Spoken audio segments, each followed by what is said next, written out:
I get asked on a regular basis from people, there's got to be a simpler way. I recognize that people like myself can go through all this analysis and things, but I'm just a veterinarian or I'm a business manager or something, and I just want to get a quick look at value. Isn't there something very, very simple to do? What about a rule of thumb? Have you heard a practice is worth 1 year's gross?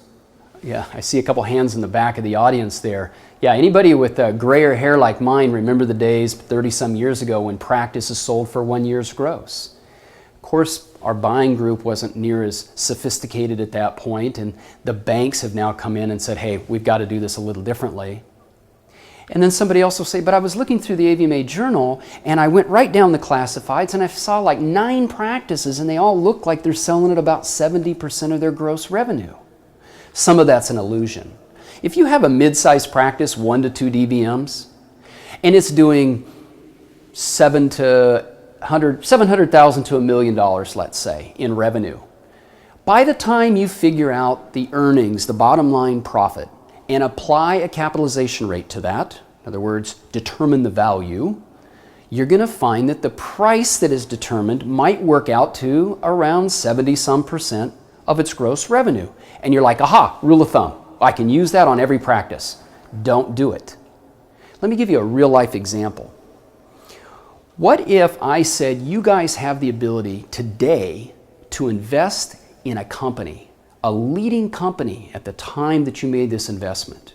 In fact, they have $100 billion in stated revenue. Not 100 million, $100 billion with a B. What do you want to pay for that? 50% sound good to you? 60%? How about 70%? We'll be kind of safe. What if I told you the company was Enron? Now what do you want to pay? See, the key with value is not the revenue or the percentage of revenue that you're going to pay. It's the profitability. So if you need a rule of thumb, I'll give it to you. It's going to be just a slightly more complex than applying a percentage to revenue.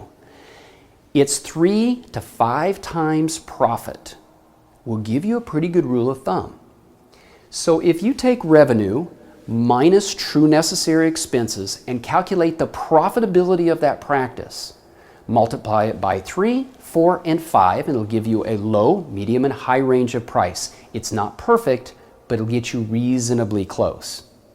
Now, would I sign my name on a check and give it to somebody on a reasonably close guess on price? No, I wouldn't. I would hire a professional appraiser to help me out, but it's a good starting point for you, and it's pretty quick and simple.